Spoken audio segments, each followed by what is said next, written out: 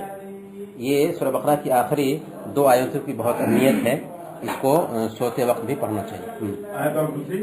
نہیں, آمن الرسول, سورہ بقرہ کی آخری 2 آیت, سورہ بقرہ کی آخری 2 آیت جو ہے نا پڑھنا چاہیے, اسے یاد بھی رکھنا چاہیے. آیت نمبر 285 سے 286 تک. قیامت کب ہوگی؟ قیامت کب ہوگی؟ ہاں, قیامت کب ہوگی اس کا گیان صرف اللہ کے پاس ہے, اللہ کے علاوہ کوئی اس کو نہیں جانتا کہ قیامت کب ہوگی. سمان کا گھر کون سا ہے؟ سمان کا گھر جنت ہے. جنت کے علاوہ کوئی اور جگہ سمان کی ہو ہی نہیں سکتی ہے. وقتی طور پر سمان مل سکتا ہے لیکن سمان کی اصل جگہ جنت ہے. جنت کے دوار کتنے ہیں؟ 8. جنت کے دروازے 8 ہیں. کب مومن اپنے رب کو دیکھیں گے؟ جب جنت میں داخل ہو جائیں گے تو مومن اپنے رب کو دیکھیں گے. دنیا میں کیا دیکھنا ممکن ہے؟ دنیا میں اللہ تعالیٰ کو دیکھنا ممکن نہیں ہے. کوئی بھی اللہ تعالیٰ کو دنیا میں نہیں دیکھ سکتا. کون سی چیز ایک ویکتی کو جنت میں داخل کرتی ہے؟ کون سی چیز ایک آدمی کو جنت میں داخل کرنے والی بنتی ہے؟ اللہ کا تقوی اور اخلاق. اخلاق مطلب ہمارا کیریکٹر, ہمارا کردار. اللہ کا تقوی, اللہ کا تقوی یعنی اللہ کی نگرانی کا احساس. اللہ نے جن کاموں سے روک دیا ان سے رک جانا, اور جن کاموں کا حکم دیا ان کو کرنا. اور پھر ادھر یعنی ایک اللہ کا حق ادا کرنا, دوسری طرف انسانوں کا حق ادا کرنا, بندوں کا حق ادا کرنا. اخلاق کیا ہے؟ ہمارا کیریکٹر آپ کے ساتھ کیسا ہو, ان کے ساتھ کیسا ہو, ان کے ساتھ کیسا ہو, ملنے والوں کے ساتھ کیسا ہو. گویا کہ جنت میں جانے کے لیے صرف اللہ کا حق ادا کرنا ضروری نہیں, یا اللہ کا حق ادا کریں گے تو صرف اللہ کا حق ادا کر کے جنت میں نہیں جا سکتے, بلکہ اس کے ساتھ ساتھ ہمارا کیریکٹر بھی اچھا ہونا چاہیے. کیریکٹر بھی اچھا ہونا چاہیے. اسی لیے حدیث میں بتایا گیا, صحیح مسلم کی حدیث ہے, ایک دن اللہ کے نبی صلی اللہ علیہ وسلم نے صحابہ سے پوچھا کہ تم اپنے بیچ میں غریب کس کو سمجھتے ہو, مفلس کس کو سمجھتے ہو؟ لوگوں نے کہا کہ مفلس تو ہم اس کو سمجھتے ہیں جس کے پاس میں درہم اور دینار نہ ہو. کہا کہ جس کے پاس درہم اور دینار نہ ہو, روپے پیسے نہ ہو, وہی غریب ہے. اللہ کے نبی نے فرمایا ٹھیک ہے یہ تو دنیا کے حساب سے چل سکتا, لیکن قیامت کے دن اصل غریب وہ ہوگا جو نماز, روزے, زکات اور نیکیوں کے ساتھ میں آئے گا, لیکن کسی کو گالی دی ہوگی, کسی کو مارا ہوگا, کسی کا مال ہڑپ لیا ہوگا, کسی کے اوپر الزام لگایا ہوگا, کسی کا خون بہایا ہوگا. سارے دعوے دار آ جائیں گے. جن لوگوں کا اس نے مال لیا یا کس نے ہڑپ لیا یا جس آدمی کے ساتھ میں زیادتی کی تھی, سارے کے سارے لوگ آ جائیں گے اور ان سب کو اس کی نیکیاں لے کر کے دے دی جائیں گی. جو نیکیاں لے کر کے آیا تھا دے دی جائیں گی, پہاڑ جیسی نیکیاں لے کر کے آیا تھا دے دی جائیں گی. جب ساری نیکیاں اس کی ختم ہو جائیں گی اور ابھی بھی بہت سارے دعوے دار ہیں جو باقی رہ جائیں گے, تو کیا ہوگا؟ وہ دعویٰ کرنے والوں کے گناہوں کو لے کر کے اس کے سر پر تھوپ دیا جائے گا. گناہ لیا جائے گا, تھوپ دیا جائے گا, گناہ لیا جائے گا, تھوپ دیا جائے گا. پھر کیا ہوگا؟ ہاں, صحیح مسلم کی حدیث ہے. پھر اللہ کے نبی بیان فرماتے ہیں کہ اس کو جہنم میں ڈال دیا جائے. تو نماز, روزے, حج, زکات کچھ کام آئے اس کے؟ نہیں آئے. چرتر بھی صحیح رکھنا ہے. چرتر اگر نہیں ہے, اسی لیے اللہ کے نبی صلی اللہ علیہ وسلم بیان فرماتے ہیں کہ مجھے چرتر کو پورنتا تک پہنچانے کے لیے ہی بھیجا گیا ہے. بلکہ اللہ کے نبی صلی اللہ علیہ وسلم نے بیان فرمایا کہ ایک انسان کو سب سے زیادہ جنت میں داخل کرنے والی جو چیز ہے نا وہ تقوی ہے. تقوی کیا ہے؟ اللہ کا ڈر. اللہ نے جن کاموں کا حکم دیا ہے اسے کرنا, جن کاموں سے روکا ہے ان سے رک جانا. دوسرے نمبر پر ہمارا اخلاق, کیریکٹر, ہمارا دوسروں کے ساتھ میں بیہیویئر کیسا ہے. یہ 2 چیزیں ہیں. لیکن کسی کا صرف اخلاق اچھا ہے, تقوی نہیں تو چلتا نہیں چلتا. دونوں ہونا چاہیے. اچھا, یاتنا اور اپمان کا گھر کون سا ہے؟ جہنم ہے. جہنم کے دوار کتنے ہیں؟ جنت کے 8, جہنم کے ایک کم ہے. پرشن, احسان کیا ہے؟ احسان کسے کہتے ہیں؟ کسی پر تم کو اللہ کو دیکھ رہے ہو. ہاں, اگر ایسا نہیں ہو سکے تو اللہ تم کو دیکھ رہا ہے. یہ سمجھو کہ اللہ تم کو دیکھ رہا ہے. 2 درجہ ہے. اللہ کی عبادت ایسے. احسان کا مطلب کیا ہوتا ہے؟ اچھا کرنا, قرینہ سے پیش آنا, طریقے سے پیش آنا, اچھا کرنا. لیکن اصل جو اس کی پریبھاشا ہے اسلام میں وہ ویسے نہیں ہے, بلکہ کیا ہے؟ جیسا کہ ابراہیم بھائی نے بتایا کہ اللہ کی عبادت ایسے کرو گویا کہ تم اللہ کو دیکھ رہے ہیں. اگر اتنا نہیں ہو سکتا تو یہ سمجھو کہ اللہ تم کو دیکھ رہا ہے. یہ احسان ہے. ٹھیک ہے. اگلا سوال ہے نیکی اور احسان کا سب سے ادھک حق کون رکھتا ہے؟ نیکی اور احسان کا, نیکی کرنے کا اور کس کے احسان ہونا چاہیے, اس میں سب سے زیادہ حق کس کا ہے؟ ماں باپ کا ہے. ماں باپ ہی ہیں. اللہ کے حق کے بعد ماں باپ ہی ہیں جن کا حق رکھا گیا ہے. اللہ کے حق کو ادا کرنے کے بعد دنیا میں سب سے پہلا حق ماں باپ کا ہے, اللہ اور اس کے رسول کے بعد. سوال ہے کہ جب تم اپنے ماتا پتا کے لیے دعا کرنے کا ارادہ کرو تو کیا کہو گے؟ اب ہم اپنے ماتا پتا کے لیے, لیکن ایسے ماتا پتا کے لیے جو اسلام پر مرے ہوں, اسلام پر مرتے ہیں, اگر اسلام پر نہیں مرے ہیں تو ان کے لیے دعا کی جائے گی؟ نہیں کی جائے گی. اللہ کے نبی صلی اللہ علیہ وسلم ہمارے لیے آئیڈیل ہیں. ان کی ماں مر جاتی ہیں اور ماں کی قبر پر جا کر اللہ تعالیٰ سے اجازت چاہتے ہیں کہ میں اپنی ماں کے لیے دعا کروں, اللہ منع کر دیتا ہے, دعا نہیں کر سکتے آپ. تو اگر ہمارے ماں باپ زندہ میں تھے اور اسلام قبول کیا تھا پھر مر جاتے ہیں تو ان کے لیے دعا کریں گے. دعا کیا ہے؟ رب اغفر لی ولوالدی رب ارحمہما کما ربیانی صغیرا. رب اغفر لی ولوالدی, اے میرے رب مجھے چھما کر اور میرے ماتا پتا کو چھما کر, میرے رب ان دونوں پر دیا کر, ویسے ہی جیسے انہوں نے بچپن میں ہماری پرورش کی تھی, جیسے انہوں نے بچپن میں ہمیں پوسا پالا تھا. اللہ تعالیٰ تو ان کے اوپر دیا کر ان کے گناہوں کو معاف کر دے. یہ دعا ہے, ماں باپ کے لیے دعا کرتے رہنا چاہیے. اگلا سوال ہے کہ اللہ کے پاس سب سے پریہ عمل کون سا ہے؟ سب سے پسندیدہ عمل کون سا ہے؟ نماز پڑھنا, ماتا پتا کے ساتھ اچھا ویوہار کرنا, پھر اللہ کے راستے میں جہاد کرنا. جہاد کرنا. پہلا کیا ہوا؟ سمے پہ نماز, سمے پر نماز پڑھنا. گویا کہ اللہ کو سب سے زیادہ پسند کام کون سا ہے؟ سمے میں نماز پڑھنا. سمے پر نماز پڑھنا. نماز کو بے وقت کرنا یہ اچھی بات نہیں ہے. سمے پر اگر ہم نماز پڑھتے ہیں نا, اللہ کو اس سے بڑھ کر کوئی کام پسند نہیں. اس کے بعد ماتا پتا کے ساتھ ماتا پتا کے ساتھ میں اچھا ویوہار کرنا. گویا کہ اللہ کی عبادت یعنی سمے پر نماز پڑھنے کے بعد دوسرا نمبر آتا ہے ماتا پتا کے ساتھ میں اچھا ویوہار کرنا. اور تیسرے نمبر پر اللہ کے راستے میں جہاد کرنا. جہاد کا مطلب ہے سبیل اللہ, اللہ کے راستے میں جہاد کرنا. جہاد کہتے ہیں, جہاد کیا ہے اس کو ہم بعد میں انشاءاللہ اس کی تفصیل ہم جانیں گے, لیکن جہاد ہے رکاوٹ کو دور کرنا. اسلام کے راستے میں جو رکاوٹ آ رہی ہے نا, اس رکاوٹ کو دور کرنا. یعنی آپ جیسے غور کیجئے کہ ایک ملک ہے, اس ملک کا ایک بادشاہ ہے. بادشاہ کو ایک آدمی آتا ہے دوسرے ملک سے اور بولتا ہے کہ نہیں ہم اس بادشاہ کو نہیں مانیں گے, اس بادشاہ کے خلاف ہم چلیں گے, اس ملک کے قانون کو ہم نہیں مانیں گے, اس ملک کے قانون کو ہم توڑیں گے. تو اب وہاں کے لوگ کیا کریں گے؟ اس کو سدھاریں گے, کیونکہ ایک ملک ہے, اس ملک کا ایک قانون ہے, اس قانون کے حساب سے اس کا شاسک ہے. اب ہماری ذمہ داری بنتی ہے کہ بادشاہ کو مانے, قانون کو مانے.